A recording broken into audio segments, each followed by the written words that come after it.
Bueno, gracias a todos los presentes y gracias a los wikimedistas del museo. Eh, esta iniciativa, que como dijo Miquel, empezó hace 2 años, aunque tuvimos la pandemia en el medio, pero sin embargo siguió su camino. Es un camino que lo importante es no abandonarlo. Eh, Tiene importancia desde varios puntos de vista. Los que somos legos en alguna temática, probablemente cuando entramos a internet lo primero que encontramos en cualquier tema es lo que dice Wikimedia. O Wikipedia en este caso. Y por lo menos nos acercamos a algunas temáticas que nos son a veces bastante ajenas. Mucho se ha escrito y criticado que no siempre la información es totalmente correcta. Sin embargo, tampoco puede que no esté actualizada, pero en general nos da una idea de por dónde ir a buscar esa información más certera que necesitamos. Entonces, habiéndose instalado esta forma de búsquedas de información, creo yo que es importante trabajar para que esta información sea lo más correcta posible y que esté basada en buenas fuentes y que estén presentes temas que nos interesan y que estén también no solo temas, sino ejemplos que nos interesan. De pronto podemos encontrar algún artículo sobre fauna de alguna región, pero aparece imaginemos una especie de distribución amplia que también incluye nuestro país, pero su presencia y sus características particulares en esta región del mundo a veces no están tan detalladas. Entonces nos interesa también que haya ejemplos de Sudamérica, ejemplos de Argentina, ya sea sus culturas, sus recursos naturales de todo tipo. Estamos en una facultad de ciencias naturales con geología, con antropología, como ustedes saben, biología, paleontología. Y voy a tocar en esta charla también otros aspectos que a veces pasan más inadvertidos del museo, que bien podrían estar presentes en Wikimedia y que he consultado últimamente. El museo, saben ustedes, es una institución de 135 años con una larga historia y con muchos aspectos. Podríamos tomar, me voy a parar, así puedo ver mejor, su historia, su arquitectura. Es un museo de nueva planta que ha sido diseñado arquitectónicamente para ser museo. No es tan común esto, quizás sí en algunos museos modernos, pero en el pasado muchos museos han funcionado sobre todo en Europa, en palacios, en estaciones de trenes, en espacios ya que no fueron pensados como museo. El arte que hemos tratado en los últimos tiempos de rescatar como algo muy valioso que tenemos aquí en la institución, el patrimonio artístico que se observa apenas uno ingresa, como estos hermosos murales de las rotondas, las esculturas también de las rotondas. En algunas salas de exhibición también tenemos cuadros pintados al óleo, pero también hay cuadros que el visitante común del museo no alcanza a apreciar, que están en espacios más reservados al personal de la casa, como es el área de dirección o ciertas divisiones científicas. Y tenemos la suerte en este momento de contar con gente de la Facultad de Artes de la universidad muy interesada seguir profundizando aspectos del patrimonio artístico de nuestra institución. Justamente la semana pasada, en que celebramos el Día Internacional de los Museos, el día 18 de mayo, presentamos aquí dos cuadros restaurados y una charla muy interesante de una profesora de la Facultad de Artes del Instituto de Historia del Arte Argentino y Americano, y que versó principalmente en algunas obras que están acá en esta institución. Y justamente cuando yo en la guía del museo, en otros textos, he tenido que abordar estos temas, saber un poquito más sobre esos autores que pintaron para el museo, porque muchos fueron contratados específicamente para pintar obra para el museo. Iba a Wikimedia, porque no soy especialista en arte, y algo sabía, por lo menos su nacionalidad, cuando llegó al país, a qué escuela adscribía la mayoría de los pintores que vinieron de Francia, de Italia, de España. Adscribían a una escuela que se llamó Escuela Argentina, de un estilo costumbrista. Fíjense que la mayoría están representando escenas de pueblos originarios de la Argentina, paisajes y también algunos animales prehistóricos y otros de la fauna actual. Bueno, todo eso se va descubriendo y uno ve cómo se maravilla la gente de otras formaciones al llegar al museo, lo mismo con la escultura. Uno encuentra intereses que no tiene en mente.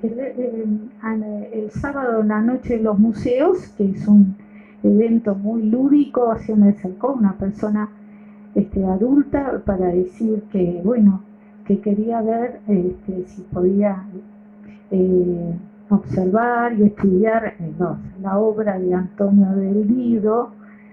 Antonio del Nido también fue un pintor español, y bueno, y así todo el tiempo, ¿no? Esta semana me escriben del Malva, del Museo en Buenos Aires, por unos quitus, porque hay cuestiones arqueológicas, etnográficas, que también se tocan con las cuestiones artísticas, y en ese sentido también, así como el año pasado expusimos en otros espacios de arte la cerámica erótica peruana, este año vamos a exponer las máscaras Chané, también en el espacio de arte de la universidad. Así que quiero dedicarle este pequeño espacio a referir que, bueno, no solamente hay interés en nuestras colecciones de historia natural, sino también en nuestro patrimonio arquitectónico y artístico.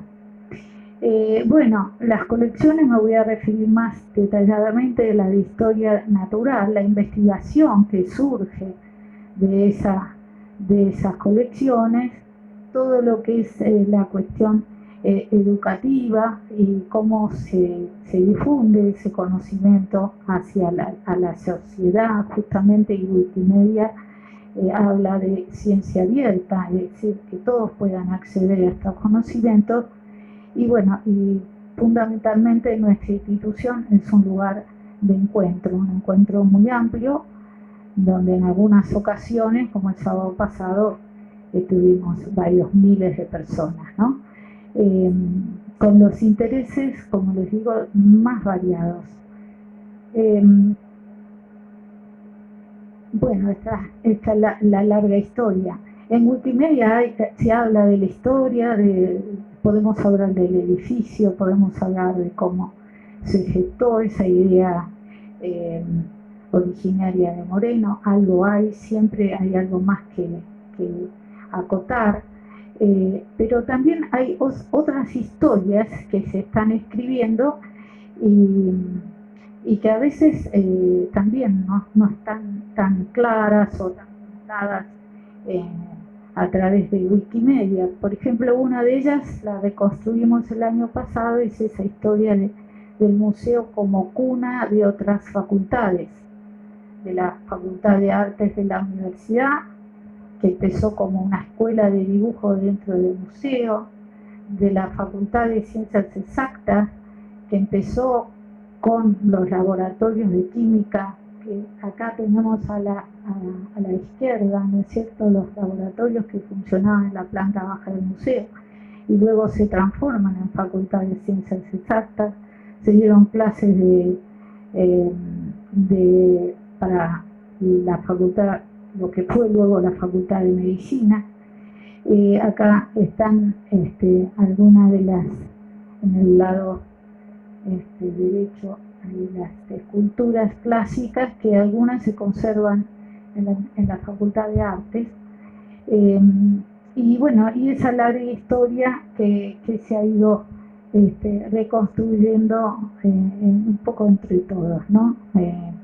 La separación del museo de la facultad física, pero no institucional, bueno, trajo por un lado algunas añoranzas a los que no están trabajando acá y están en los anexos, pero también permite al museo tener más espacio para desarrollar algunas otras actividades que hoy para los museos son fundamentales, ¿no?, en relación con la accesibilidad, la integración de la comunidad a través de múltiples talleres como los que hoy la parte educativa realiza el servicio de guías y el área educativa, ¿no?, que tienen que ver con talleres para niños y niñas con autismo, para no videntes, para este año empezaron con un taller de Parkinson, y que va ampliando esa esfera de acción social que es tan importante en los museos actuales. Bueno, acá tenemos el edificio, de lo cual se puede hablar muchísimo, y hay expertos a veces justamente para la semana y el día de los museos, muchas veces se hacen charlas referidas específicamente a la arquitectura del museo. Este año tuvimos una charla hace poco sobre los vitrales y sobre los lucernarios, justamente a cargo de una de las vitralistas más famosas de la Argentina. Y a mí me gustaría que todo esto, en la medida que se estudia y se plasma en publicaciones, pudiera estar presente en las páginas de Wikipedia. Bueno, y del mismo modo que yo siempre le digo a la arquitecta Mariela Amor, que trabaja en planeamiento de la universidad, que publique sobre esos estudios que ella realiza junto con arqueólogos sobre a qué cultura y a qué objeto adscribir cada una de estas ornamentos, ¿no es cierto? Estos paños están inspirados en textiles, tenemos acá estos discos inspirados en metalurgia de pueblos originarios, cada guarda en las rotondas y en las salas está inspirada en algún objeto en general de cerámica, y bueno, y hay estudios referidos a, bueno, qué tipo de cerámica, si es moche, si es chimú, nazca, pero además qué objeto. Eso es muy rico también, no solamente el estudio de los murales, de las esculturas, sino de toda esta ornamentación única que tenemos aquí en el museo. Y el significado, ¿no? Ahí tenemos el significado del cóndor andino, de los pueblos andinos, bueno, toda la simbología. Así que esto es de lo que estamos hablando. La colección jesuítica también, que estamos poniendo en valor, sobre todo la parte en piedra, y todavía falta y es muy apreciada a nivel nacional e internacional. Acá está, y acá está la parte de esculturas en piedra. Bueno, todo esto, en la medida que se estudia y se publica, a mí me gustaría que estuviera presente en Wikipedia.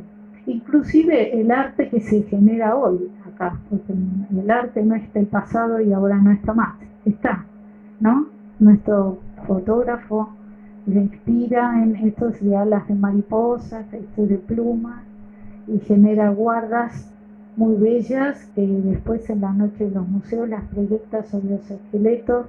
Bueno, son nuevas formas de arte digital, que también a mí me gusta mucho apoyar, ¿no? Y también se considera arte, ¿no?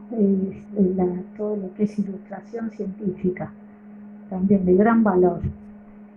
Bueno, yendo a las colecciones, sabemos que tenemos todo tipo de colecciones geológicas con muchos minerales, rocas. La colección de meteoritos no es nada despreciable. Este es el más grande que está acá en la sala de la Tierra, ¿no? El meteorito Kuiper que descubrió Moreno.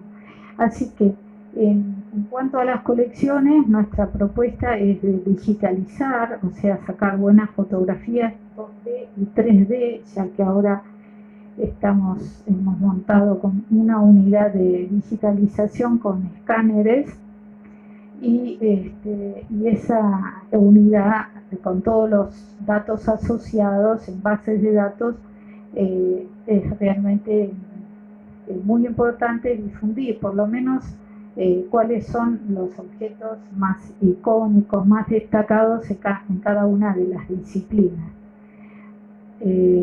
Acá tenemos a la gente de botánica escaneando con el escáner. Vamos para atrás, acá, herborizando de todos los pasos del procedimiento que se realizan, en lo cual Plantas Vasculares ha sido líder, y tenemos también estudiantes trabajando en esta tarea de digitalización.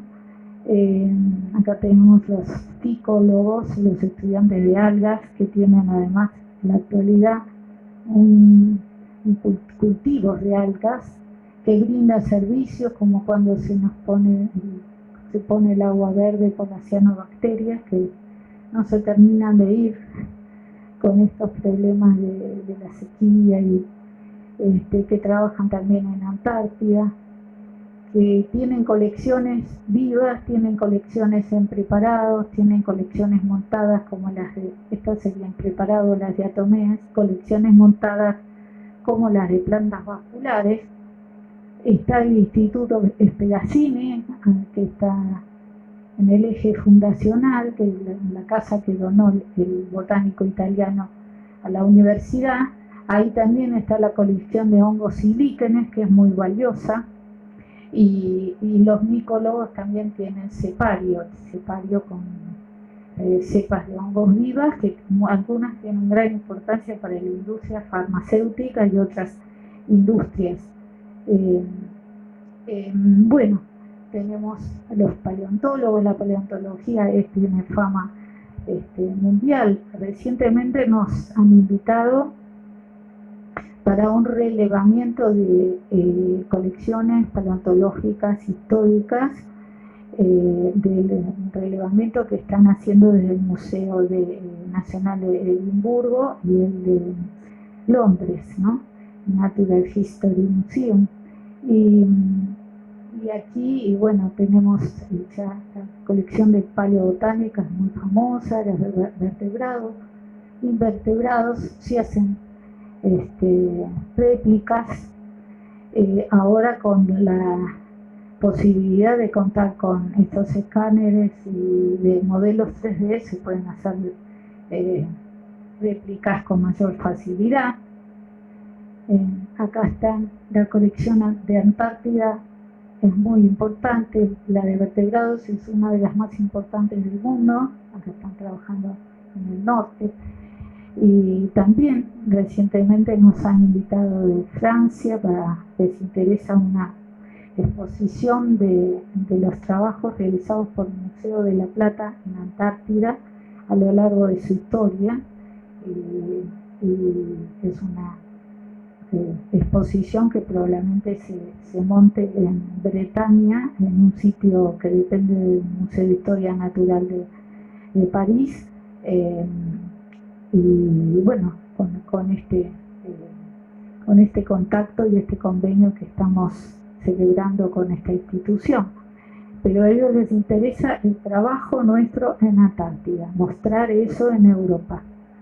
Bien, bueno, ustedes, los que son de aquí, saben que es como uno de los íconos del museo, toda la colección de megafauna de nuestro territorio, esta fauna tan particular que evolucionó aquí y no en ningún otro lugar. Estas colecciones son muy apreciadas también en todo el mundo, y no solamente, si uno busca en Wikipedia gliptodonte, seguramente va a estar documentado que es un gliptodonte, pero también es importante ver qué han aportado los paleontólogos de aquí, qué especies tenemos aquí, cómo se compone esa colección.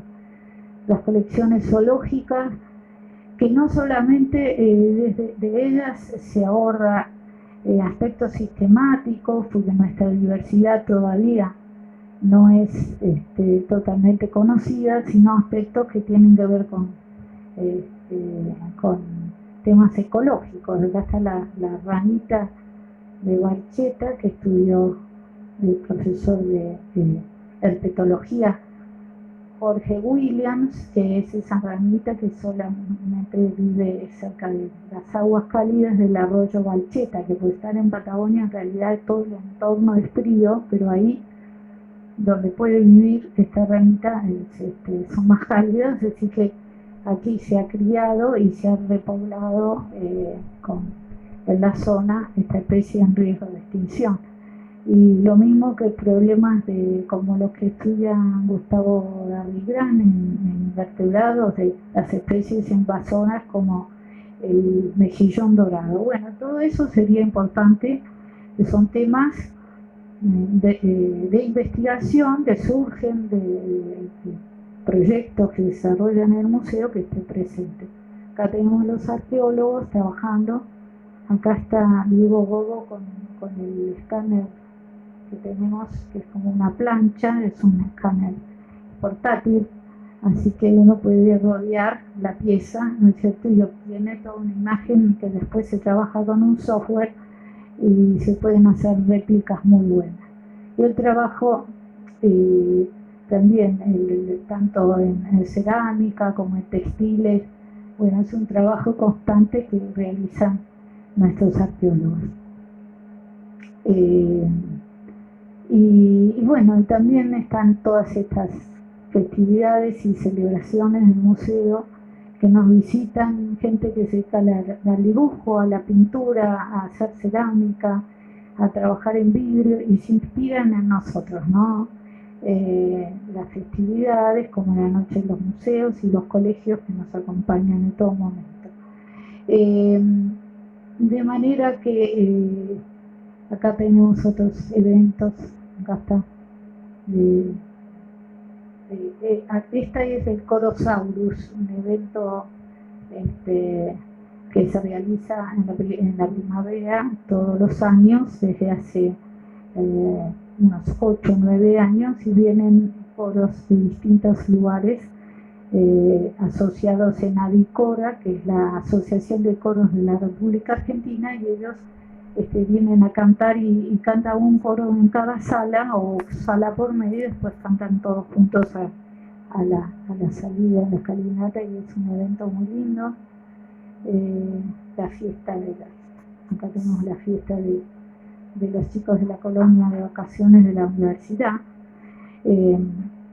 Es un museo vivo donde todo el tiempo ocurren cosas, donde todo el tiempo viene gente con propuestas, como vinieron los wikipedistas, y que tratamos de apoyar, porque todo lo que sea para el crecimiento, para la visibilización, para la difusión, siempre lo vamos a apoyar. Del mismo modo que los temas de las restituciones de restos, que también, ¿no es cierto?, es importante que se conozca lo que ha hecho en estos últimos años, en este sentido, el Museo de la Plata, y no solamente la interacción con las comunidades se restringe a un tema de restitución de restos, sino que va más allá, es trabajar juntos en algunos proyectos, hacer cosas juntos. Este año se publicó un libro, la profesora de etnografía María Marta Reta, donde participaron en forma conjunta como autores un referente de la comunidad COM, que aportó sus saberes ancestrales sobre los objetos representados en ese libro, y bueno, y demostrando que la academia y los saberes populares pueden convivir. Y además, por ejemplo, el año pasado, para el Día de la Diversidad Cultural, invitamos también a una persona más joven de la comunidad Cuom, que hizo un rap originario, es decir, su expresión a través de la música. Y en ese camino también vamos. Acá están algunas actividades para ciegos o para niños. Acá ya está el Hospital de Niños de Península María Ludovica. Las infancias nos acompañan siempre. La presencia del museo a través de las redes y a través de medios digitales que aceleramos en la pandemia.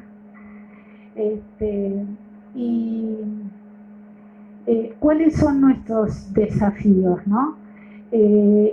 A mí me interesaría que se mostraran estas nuevas misiones del museo y dimensiones que han crecido en realidad en todos los museos, son muy promovidas. Fíjense que la UNESCO tiene una agenda 2020-2030, en los años, esta década, donde enfatiza el rol de los museos en la sostenibilidad del ambiente, que es un problema que el calentamiento global y todo lo que se refiere a los temas ambientales no es algo que tenemos tan lejos, sino que lo estamos sufriendo directamente y demasiado cerca. Se toman los museos como difusores de tratar de crear conciencia en todos estos temas donde todos tenemos algo que aportar. Después, completar la información sobre los objetos de colección más emblemáticos es otro objetivo.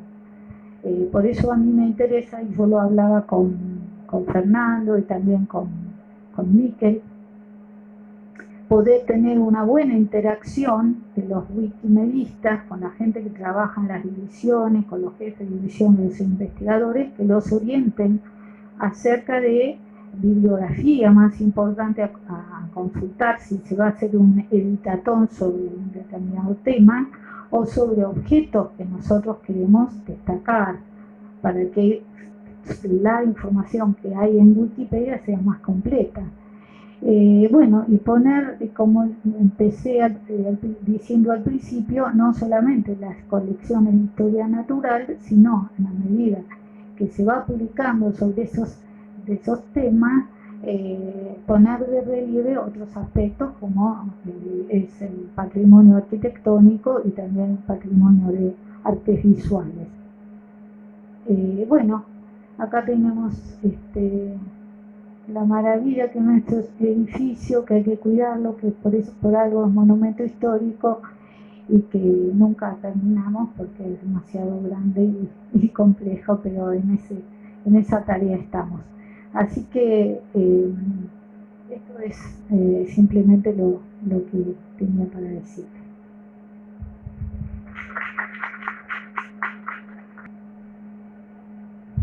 Bueno, buenas tardes, muchas gracias por estar acá, muchas gracias Emilia por estar acá y por la charla que me antecedió.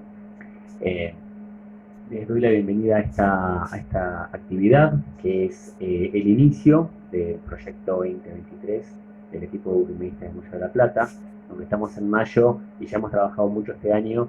Esto es un puntapié de esas actividades que van a estar enfocadas directamente al Museo de la Plata. El equipo de Wikimedistas del Museo de la Plata es un grupo de usuarios de Wikimedia, es decir, personas que usamos Wikimedia, ya sea Wikipedia u otros proyectos, que ya vamos a ver de qué se trata. Que mayormente somos investigadores, docentes, estudiantes universitarios vinculados a la universidad, aunque no nos restringimos a eso, incorporamos ya sea a nuestro equipo como a nuestras actividades a cualquier interesado vinculado a las iniciativas que proponemos.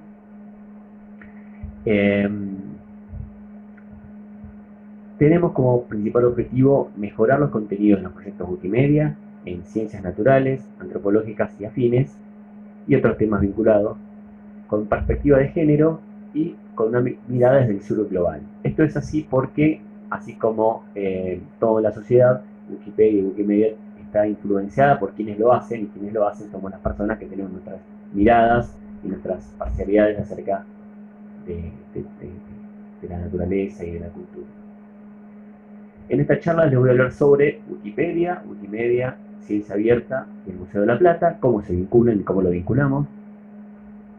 Sobre las licencias que rigen los materiales online, que son un aspecto muy importante para poder enriquecer los proyectos Wikimedia. ¿Qué nos puede motivar, los puede motivar a ustedes a involucrarse a editar Wikimedia? Y sobre las actividades del equipo de Wikipedista del Museo de la Plata. Bien, sobre Wikipedia. Wikipedia es una enciclopedia libre, construida colaborativamente por editores anónimos. Las personas que hacemos Wikimedia somos anónimos. Ingresamos al sistema por un usuario que puede reflejar nuestro nombre e identificarnos, o con cualquier otro tipo de combinación alfanumérica, de manera que muchos wikimedistas se mantienen en el anonimato. Eso permite un aspecto importantísimo de Wikimedia, y es que evita el sesgo del autor y la discriminación. El sesgo del autor porque no se puede decir en Wikimedia, bueno, esto que está escrito así porque yo lo sé, porque soy profesor, biólogo, investigador, sino que todo tiene que estar acompañado por referencias y respetar los puntos de vista y los aportes de otros integrantes, que no sabemos si son personas de 14 años que están estudiando en el colegio secundario en Costa Rica o un investigador que está en el laboratorio de al lado.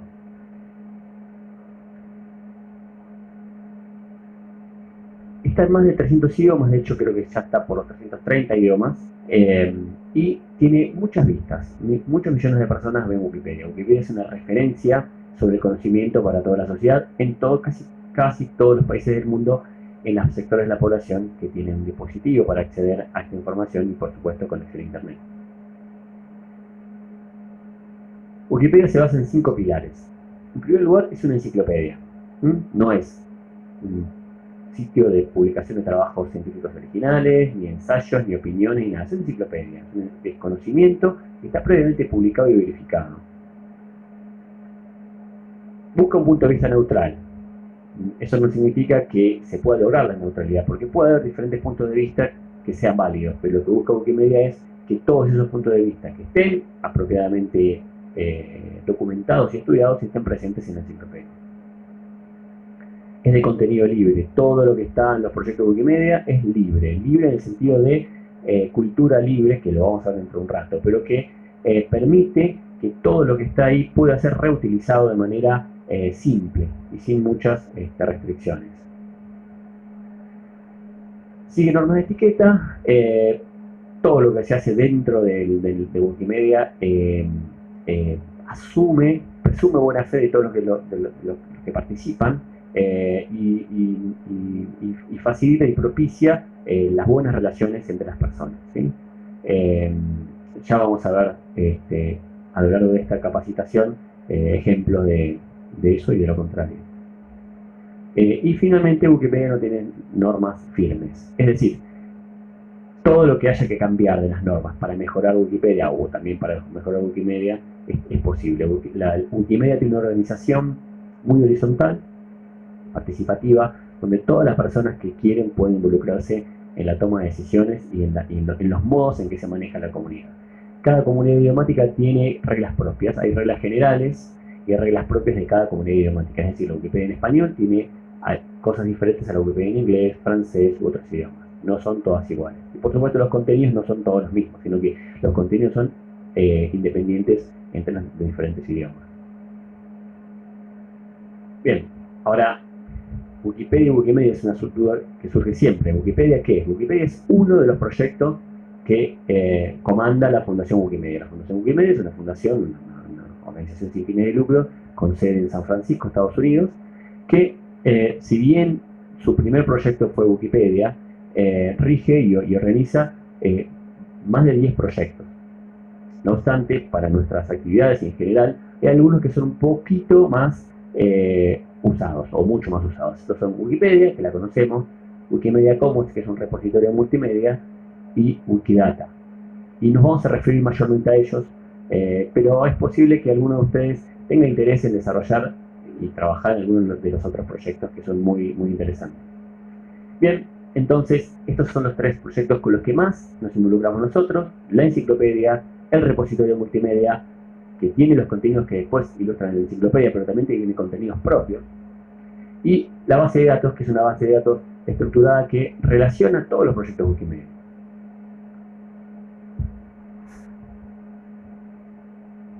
Bien, y antes de seguir me voy a referir a que, como dije en un comienzo, esto está hecho por personas. Todo lo que está en Wikimedia está hecho por personas de diferentes lugares del mundo. Y las personas tenemos una visión subjetiva de todos los aspectos culturales, científicos, espirituales. Por lo tanto, eso está reflejado en Wikimedia. Eso hace que quienes más participan, los sectores de la sociedad que más participan en la creación de contenidos, son los que reflejan los contenidos que están en Wikimedia. Es decir, lo que más se ve es lo que es común en las personas que mayormente editan Wikipedia. Por lo tanto, hay sesgos, se llaman brechas en el mundo de Wikimedia. Por ejemplo, este es un mapa de hace algunos años, no sé si está el año acá, pero bueno, de la frecuencia de editores de la Wikipedia en español. Se nota que en España es el país donde más editores hay, porque están más oscuros. Luego le siguen Argentina y México, y luego algunos otros países de América del Sur. Entonces, mucho de lo que está en la Wikipedia en español está sesgado hacia la visión que tiene el país más atípico de los países que hablan español, que es un país europeo con un alto desarrollo económico. Pero a su vez, dentro de Latinoamérica, Argentina y México son países diferentes a los países de Centroamérica. Y a su vez, dentro de cada país, en Argentina seguramente la mayoría de los wikimedistas son de la ciudad de Buenos Aires, o la primera minoría al menos, y a medida que nos alejamos de los grandes centros urbanos hay menos wikimedistas, por lo tanto las visiones también van a estar sesgadas dentro de Argentina. Por lo tanto hay que prestar atención a todas esas cosas. Esto es un mapa de hace algunos años también, que la iluminación está vinculada con la cantidad de elementos geoposicionados que tiene Wikidata. Y fíjense que hay sectores que están más iluminados. Esos sectores son los que tienen más información subida a Wikidata y por lo tanto también tienen más influencia sobre los contenidos de todos los proyectos de Wikimedia. Y otro aspecto que también está incluido, además de este sesgo geopolítico, es el sesgo de género. A Wikipedia la escriben mayormente hombres de carácter intelectual, de clase media, con tiempo libre para editar Wikipedia. Eso se refleja en una mirada masculina de sus contenidos y, por ejemplo, en que hay muchísimas menos biografías de mujeres que de hombres. Y a su vez, al ser quienes editan y controlan los contenidos, mayormente hombres, es mucho más común que se cuestione una biografía de una mujer que una biografía de un hombre. De hecho, ayer o antes de ayer, una wikimedista, Paula Bergero, que es de la Universidad Nacional de La Plata, creó una biografía de la primera mujer veterinaria de Argentina, una biografía muy bien escrita, muy organizada, con todas las referencias y así todo, siendo un artículo destacado, positivamente destacado, le pusieron una plantilla que decía que era dudosa la relevancia enciclopédica de ese artículo, cosa que si hubiera sido un hombre difícilmente hubiera pasado, y eso se comprueba. Entonces también, así como hay sesgos geopolíticos, hay sesgos de género, y nosotros, en nuestro equipo de wikimedistas, buscamos avanzar hacia mejorar el conocimiento en este sentido, reflejando nuestra mirada y tratando de ver las cosas sin los sesgos que mencioné. Bien, ahora, ¿cómo se vincula Wikimedia y la ciencia abierta? Wikimedia se vincula de manera de doble vínculo, ida y vuelta, con el concepto de ciencia abierta. La ciencia abierta es un movimiento que busca que el conocimiento científico se publique de manera abierta, tanto los artículos como los libros, como las bases de datos, como los datos, de manera que puede ser aprovechado para el mejoramiento de toda la humanidad. Del otro lado estarían las editoriales y las empresas privadas que generan conocimiento para que no es accesible, que en el mejor de los casos hay que pagar para poder acceder, y que para los países marginales como el nuestro a veces es imposible. Por ejemplo, un artículo de una revista internacional puede estar 25, 30 o 50 dólares para poder acceder a un solo artículo, que para investigadores de estas latitudes es casi prohibitivo. Eso implica que tenemos menos acceso al conocimiento. Bueno, la ciencia abierta busca, de alguna manera, trabajar hacia conseguir lo contrario. Hay muchísimas iniciativas, en Argentina por supuesto también, para que los trabajos científicos de los investigadores y de los especialistas académicos se publiquen en publicaciones de ciencia abierta, que todos puedan acceder. No obstante, ese conocimiento está en código científico, que es un lenguaje que no es accesible a todo el público y toda la comunidad. Y en ese sentido, los proyectos de Wikimedia cumplen un rol bastante importante en convertir ese conocimiento en un conocimiento accesible a la población. Bueno, la UNESCO emitió y actualiza regularmente recomendaciones sobre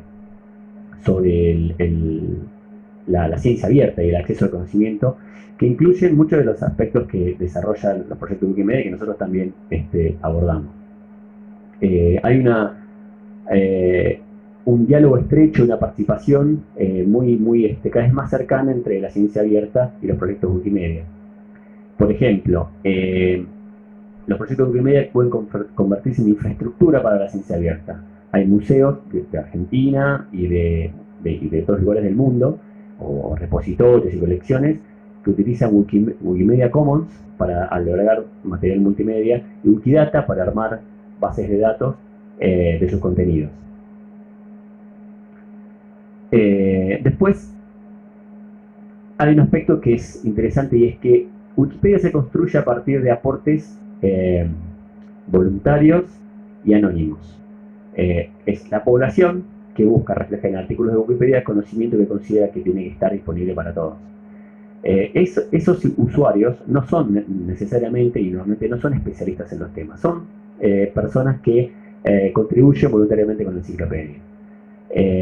Eso se constituye en una demanda de la población, una demanda difusa, es difícil de ubicar porque no sabemos a dónde están, pero una demanda de conocimiento. Y nosotros lo que hacemos como especialistas es recibir esa demanda y mejorarla, ampliarla, contextualizarla, arreglarla si tiene algún problema.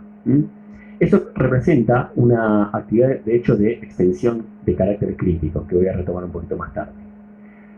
Este es un caso también muy interesante y conmovedor, y es la Wikipedia en Wayuu. Wayuu, el pueblo Wayuu, son unos medio millón de personas que viven entre Venezuela y Colombia. Tienen una tradición, un lenguaje de tradición oral, y hace varios años se comenzó un proyecto para crear la Wikipedia en Wayuu, que ya se plasmó, ya existe, ya está funcionando, y tiene tanto la misión de rescatar el lenguaje como la cultura, y modernizar el modo de intercambio de esta población, que son más o menos entre 300 y 400 mil personas que lo hablan. Bien, Licencias. Las licencias son importantes. Todo lo que se publica en los proyectos Wikimedia tiene que tener licencias libres. Y eso no es cualquier tipo de material. Por empezar, todo lo que está en Internet, si no tiene registrado, no dice explícitamente qué licencia tiene, está bajo copyright. Es decir, está restringido a los derechos de autor. Eso significa que no podemos hacer nada si no tenemos la autorización de los autores, ¿sí?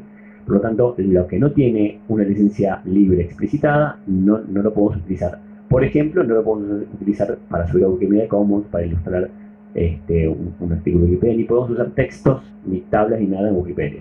Los contenidos parafraseados, sí, es decir, leer algo y reescribirlo en formato enciclopédico, sí se puede. Lo que no podemos es copiar, pegar, usar las imágenes, los cuadros, los gráficos.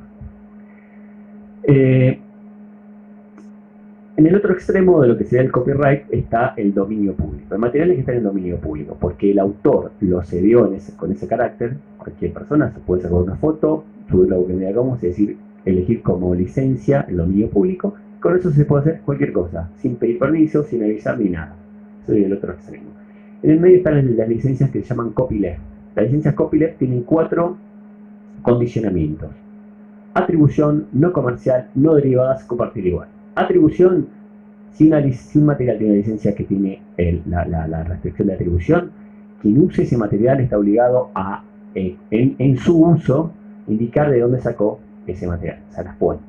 Si está en Wikimedia Commons, un enlace, por ejemplo, y el autor de ese material.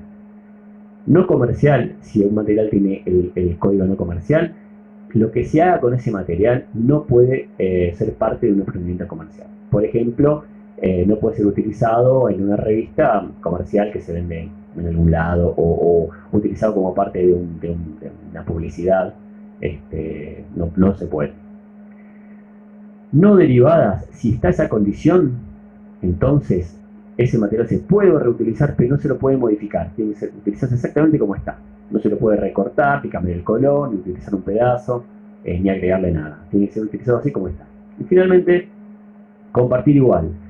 Esa restricción impone que todo lo que se haga posteriormente con ese material tiene que tener la misma licencia. Por ejemplo, yo subo una imagen mía a Wikimedia Commons y alguien quiere hacer un libro, toma mi imagen, la incluye en ese libro. El libro tiene copyright, pero esa imagen sigue teniendo una licencia como la que yo le puse a mi material.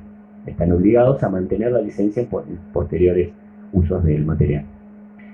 Lo primero que surge es la cuestión del no comercial. Es muy común que en la academia, en instituciones de América Latina, se incluya el no comercial con un criterio equivocado, y es que no ven bien que la producción científica sustentada por el Estado y por los impuestos puede ser utilizada para comerciar. Y eso es un error, porque por una parte es difícil que las piezas de conocimiento, imágenes, gráficos, etcétera, que generamos nosotros puedan ser en algún punto lucro de alguien. No sé, no me imagino que vayan a tomar una foto de un fósil de un trabajo mío y llenarse de plata por eso. En todo caso, podría ocurrir de manera muy interesante que utilizar una imagen mía para un libro que se vende 5 millones de copias, pero si esa imagen está en Wikimedia Commons, si está apropiadamente referenciada, entonces va a haber 5 millones de personas que van a ver esa imagen que fue sacada en una playa de Argentina y el autor soy yo. Por lo tanto, la utilización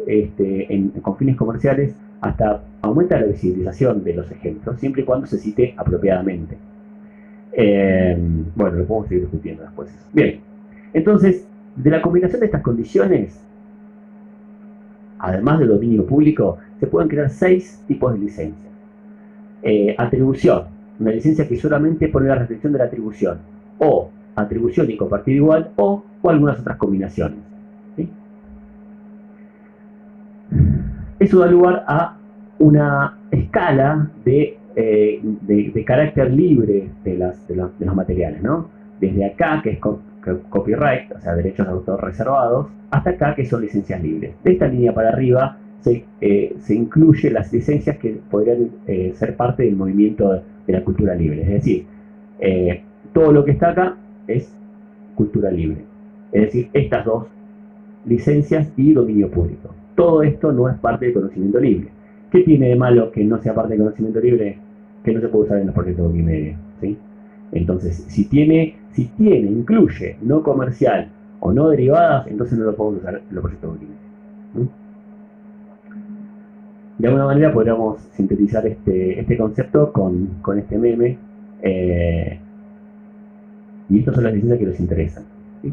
Ahora, el conocimiento y la cultura libre son un movimiento que comparte estas ideas, es decir, no es solamente Wikipedia, hay otros ámbitos en los cuales esto es válido, ¿sí? Que estas licencias son las únicas que permiten compartir el conocimiento. Y de alguna manera lo que busca el movimiento de la cultura y el conocimiento libre es que el conocimiento y la cultura no estén,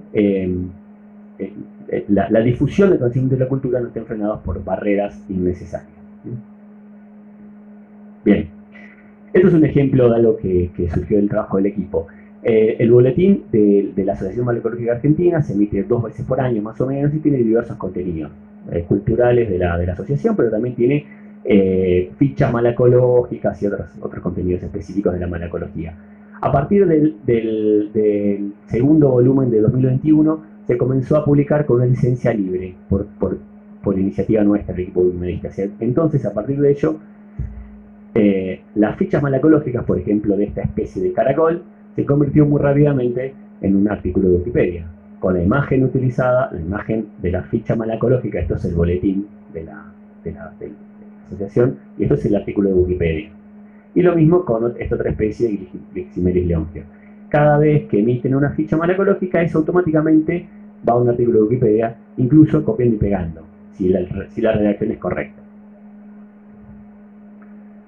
Bien, ahora, ¿por qué editar Wikipedia o Wikimedia? Bien, por una parte porque podemos mejorar el conocimiento que está libre, que es de acceso a todo el público. Lo podemos mejorar, trabajando problemas de sesgo de género, brecha geopolítica, incrementándolo y mejorando su calidad. Que vale la pena porque es la principal fuente de información de la mayoría de la población, ¿sí?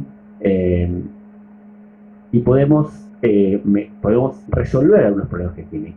Como Wikipedia, por ejemplo, la construyen editores anónimos no especializados, en oportunidades suben información incompleta, suben información desactualizada. Muchas veces las especies cambian de nombre, los biólogos lo saben, y la población quizás no registra esos aspectos técnicos de los cambios de la nomenclatura, y se generan confusiones. Y después quizás aparece una especie, pero no está la familia, no está el orden de algunos grupos de organismos, y eso genera también confusión. Entonces nosotros podemos contextualizar, completar la información para que esa parte del conocimiento esté apropiadamente presente. Después, genera antecedentes medibles, es decir, lo que hacemos se puede registrar en nuestro currículum vitae y después ser considerado por nuestros evaluadores. Eso es importante para quienes estamos en carreras científicas y académicas. Es decir, se puede subir al CIGEVA y hay diferentes maneras de subirlo. Todavía estamos trabajando sobre ese tema para unificar los criterios, pero hay varios lugares del CIGEVA donde esta información y diferentes modos donde estas experiencias pueden ser registradas. Bueno, en la universidad lo podemos valorar porque es un recurso para extensión universitaria y es extensión crítica. ¿Por qué es extensión crítica? Porque, como le dije en un comienzo, todo el contenido de Wikimedia es impulsado por personas anónimas y nosotros lo registramos y lo mejoramos. Son integrantes de la comunidad, de algún lado, alguna comunidad que demanda conocimiento de ciertos temas y nosotros que acudimos a mejorarlo. Es una herramienta de enseñanza, hay experiencias y se promueve la enseñanza por medio de Wikipedia. Los estudiantes universitarios y las estudiantes universitarias utilizan Wikipedia para aprender, por lo menos para empezar a aprender un tema, pero también están en condiciones de mejorarlos, de hacerlos o mejorar esos artículos de los estudiantes. Y es muy virtuoso que los trabajos prácticos, en lugar de hacer una monografía que después la ponemos en la papelera de reciclaje, cuando termine la cursada, sean artículos de Wikipedia que lo pueden ver millones de personas. Aumenta la visibilidad del conocimiento científico, de los científicos, de las instituciones también, porque tiene mucha visibilidad. Y bueno, y un poco vinculado con esto, resulta que es una verdadera herramienta de una práctica integral universitaria, es decir, comprende a la investigación, a la extensión y a la docencia. Y porque tiene un gran impacto. Y lo más interesante es que se puede medir ese impacto, ¿no? Por ejemplo, los artículos creados y mejorados por el equipo Wikimista del Museo de la Plata en 2020, es decir, todas las cosas que hicieron todas las personas que estuvieron en el equipo Wikimista hasta ahora, no necesariamente son todas de paleontología y arqueología, sino que hay de todo tipo de temas, porque un editor de Wikipedia edita de lo que quiere. Quizás puede editar de una serie, de un libro, de un actor. Bueno, fueron vistos más de 250 millones de veces. O sea, 250 millones de veces alguien abrió algo de lo que nosotros mejoramos o creamos. Y se puede medir eso, se puede medir por el wikimedista que lo hizo, se puede medir por el artículo, se puede medir por un conjunto de artículos, un conjunto de personas. Podemos ver bien qué impacto tiene eso. ¿Sí? Podemos ensayar de qué modo presentar los conocimientos y los saberes para que sean más vistos, cómo vincularlos con otros artículos, cómo presentarlos, cómo ilustrarlos. Bien, ¿y por qué es divertido? Les voy a contar una anécdota. Hace pocas semanas hicimos una actividad sobre Chagas. El mal de Chagas, bueno, es un problema que está mayormente en América del Sur. Y nos juntamos con la Asociación Civil Hablemos de Chagas para mejorar los contenidos en Wikimedia de este problema. Y a Miquel se le ocurrió editar sobre una vinchuca fósil. Las vinchucas son insectos, tienen una muy baja probabilidad de preservación, pero en el caso de que queden pegoteadas en la resina de los árboles, esa resina con el tiempo se convierte en ámbar, se mineraliza en ámbar y quedan capturados adentro todo tipo de bichos, de microorganismos y macroorganismos con una excelente preservación. Los insectos son un caso bastante emblemático de la preservación en ámbar. Entonces yo me enganché con la iniciativa de Miquel y busqué otra especie. Esta es la especie Paleotriatoma metaxitaxa. Lo primero que me encontré encontré el artículo científico, lo descargué, comencé a escribir mi artículo de Wikipedia, pero no tenía cómo ilustrar el artículo de Wikipedia. Entonces le escribí al autor, un tal George Poynter Jr., que yo me imaginaba, George Poynter Jr. debe tener unos 40, 50 años y su padre debe haber sido un investigador famoso que tendrá unos 80, 90, no. George Poynter Jr. tenía 86 años, todavía está vivo, y muy gentilmente en pocos días me envió esa imagen que yo utilicé para subir al artículo que está creado, y lo pueden visitar cuando quieran, de esta especie, que es súper interesante porque incluso detectaron en su tracto digestivo protozoos. O sea, ya en ese momento transmitía entre vertebrados, quién sabe qué vertebrados, protozoos, así como las vinchucas actuales transmiten el Trypanosoma cruzi entre personas. Entonces empecé a tirar un poco más del hilo, porque lo primero que vi es que esto proviene del ámbar birmano. O sea, esto es una imagen de una vinchuca que vivía hace 100 millones de años, en el Cretácico. ¿Qué vivía en el Cretácico? Los dinosaurios. Y empecé a investigar un poco y resulta que George Poynter Jr., el investigador es quien intentó y sacó biomoléculas, posiblemente ADN, de esos insectos preservados en ámbar, en el Cretácico. Y se planteó la hipótesis de que ese ADN podía ser quizás de un mosquito que había chupado un dinosaurio. Por lo tanto, si teníamos el ADN de un dinosaurio, podríamos reconstruir un dinosaurio. Y resulta que este hombre, George Poynter Jr., fue el que inspiró a Michael Crichton a escribir la novela de Jurassic Park y también el guión de la película Jurassic Park. Es decir, de juntarnos a editar sobre Chagas, terminé contactándome con el que inspiró la película tan famosa de Jurassic Park, que llenó esta facultad de paleontólogos, y por supuesto sigo en contacto, me envió muchas más imágenes y cuando tenga un ratito edito sobre el hombre y sus hallazgos. Claro, justamente. Exactamente, sí. Luego vi algunos leí un poco y hay discusiones sobre si lo que logró extraer era efectivamente ADN o eran moléculas bastante degradadas. Por tanto no se pudo reconstruir un dinosaurio, pero bueno, nada, eso Eso es una anécdota nomás. Bueno, voy a pasar a hablar un poco sobre el equipo wikimedista del Museo de la Plata. Nos constituimos en 2020. En el 25 de mayo de 2020, dentro de poco cumplimos 3 años, muy poquito. La iniciativa existía desde antes. En 2019 ya habíamos hablado con Analía. Analía recibió la idea con mucho entusiasmo. Le fuimos dando forma, pero nos cayó la pandemia, y cuando nos cayó la pandemia nos apuramos, y a partir de una capacitación virtual congregamos un conjunto de personas que esperábamos que aprendieran a editar Wikipedia en ese momento, pero nos encontramos, por ejemplo, con Miquel, que editaba Wikipedia muchísimo antes, y tiene una enorme trayectoria editando Wikipedia y no lo sabíamos. Y quizás acá a 6 o 7 cuadras haya algún wikimedista con mucha experiencia y no lo sepamos. De hecho, Miquel está entre los 400 mejores creadores de artículos de la Wikipedia en español. Lo tengo que decir ahora porque es una noticia nueva. Tenemos un wikimedista muy destacado. Entre otras cosas, nos hicieron unos diseños muy lindos con los que ilustramos en nuestras actividades. Hacemos publicaciones.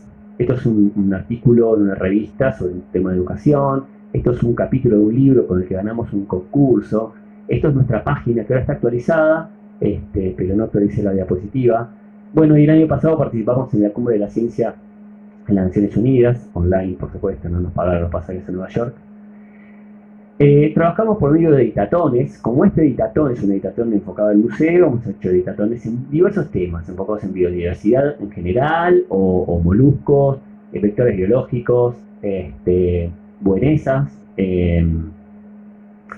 Tenemos un proyecto específico para crear biografías de mujeres del Museo de la Plata, que funciona muy bien, se han creado muchas biografías. Hemos trabajado también enfocando en antropología. El año pasado hicimos un editatorio que fue súper interesante sobre vectores biológicos, especialmente por la multidisciplinariedad. Y no porque vectores biológicos sea un tema multidisciplinario, sino porque todo el trabajo en Wikimedia es multidisciplinario. Si nos juntamos 5 especialistas y escribimos artículos de Wikipedia de nuestras especialidades, lo que vamos a tener son artículos enciclopédicos que van a ser ilegibles, van a ser compartidos solamente por especialistas. Si en nuestro grupo de trabajo contamos con no especialistas, incluso no científicos, o con otras formaciones, nuestro trabajo mejora significativamente. Y aparte se permiten otras conexiones a la dimensión sanitaria o comercial o de cualquier otro aspecto de un organismo vivo, por ejemplo. Bien, esta es la última actividad que tuvimos hace unas semanas, y de la cual surgió la anécdota del dinosaurio y la vinchuca, que lo vamos a convertir en un artículo dentro de poco. Bien, y en 2023, fines de 2022, recibimos un financiamiento que estamos ejecutando ahora, que nos dio otra dimensión, nos permitió pensar de otra manera el modo que trabajamos, y a partir de eso contratamos personal. María, Mary, Huarte Bonet, Julián Cueto están trabajando para el equipo. Estamos comprando equipo, equipándonos, instalándonos en el museo. Estamos cerca de la firma de un convenio para darle formato adecuado al trabajo de los chicos acá. Y aquí en más lo que vamos a buscar es profundizar lo que hacemos dentro del museo, con la paciencia y los tiempos que sean necesarios, a partir de las iniciativas de los investigadores y las investigadoras, valorizando las colecciones, las exhibiciones y la historia, y la historia del museo. Y lo que viene, por iniciativa de Miquel, que es muy curioso, está incursionando en ya ir un poquito más allá de poner nuestro conocimiento en Wikipedia, sino utilizar la información que está en los proyectos de Wikimedia para generar conocimiento, para revisar el conocimiento. Y está trabajando en un proyecto impulsado por él sobre el vínculo entre Wikidata y Scholia, o sea, el vínculo no, utilizando Wikidata y Scholia, que son dos herramientas para generar cosas. Wikidata es una base de datos, ya se las mencioné, una base de datos estructurada, donde hay de todo, desde el registro número 1 es universo, ¿sí? Pero después, por ejemplo, un artículo de Wikipedia puede ser una entrada de Wikidata, una imagen de Wikimedia Commons puede ser una entrada de Wikidata, y así todo tipo de cosas, objetos, están vinculados, y entre esas cosas pueden ser que haya artículos científicos.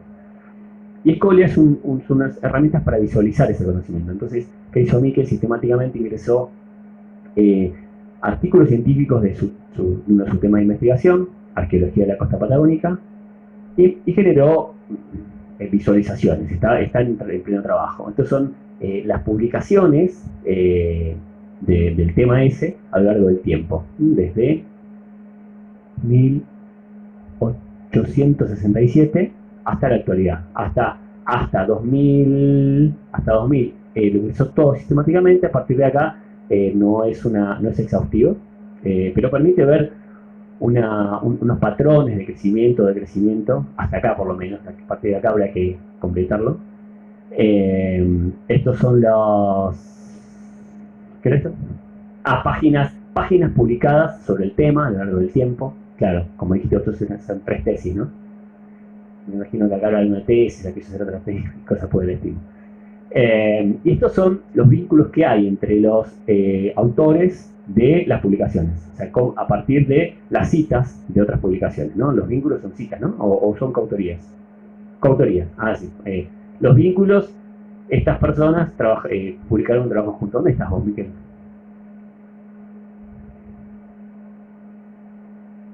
Ahí está. Miguel Ángel Zubimendi. Alicia Castro. Alicia. Bueno. Y por último, un proyecto que está en gatera, que estamos diseñando, es la red de Wikimedistas en licencia abierta, que es una iniciativa que va a ser impulsada por el equipo Wikimedista del Museo de la Plata, pero que va a comprender a otras instituciones, investigadores, académicos, personas de otros lugares que quieran sumarse para hacer lo mismo que nosotros hacemos. Bien, para terminar, les agradezco que estén acá, me pone muy contento que se hayan sumado. Mañana vamos a seguir con nuestro taller. Como el taller es híbrido, va a ser virtual también, hay otros integrantes que por cuestiones laborales no pudieron venir, o porque no viven en La Plata, que mañana se van a sumar. Nuestra metodología de trabajo es compartir estas herramientas de edición de Wikipedia y después seguir en contacto, porque el aprendizaje a veces tiene una curva de crecimiento un poco lenta al principio, y uno se olvida y a veces es un poco frustrante cuando quiere hacer las cosas y no se acuerda cómo. Entonces, me interesa dar un soporte permanente, estar en contacto por redes sociales o presencialmente acá en el museo, para que ese aprendizaje, para que lleguen a independizarse en la edición de Wikipedia sin necesidad de recibir nuevas capacitaciones. Así que bueno, a lo largo del año estaremos haciendo otras actividades como esta, o talleres de edición concretos, reuniones periódicas en el Museo de la Plata para aprender a editar. Así que bueno, muchas gracias.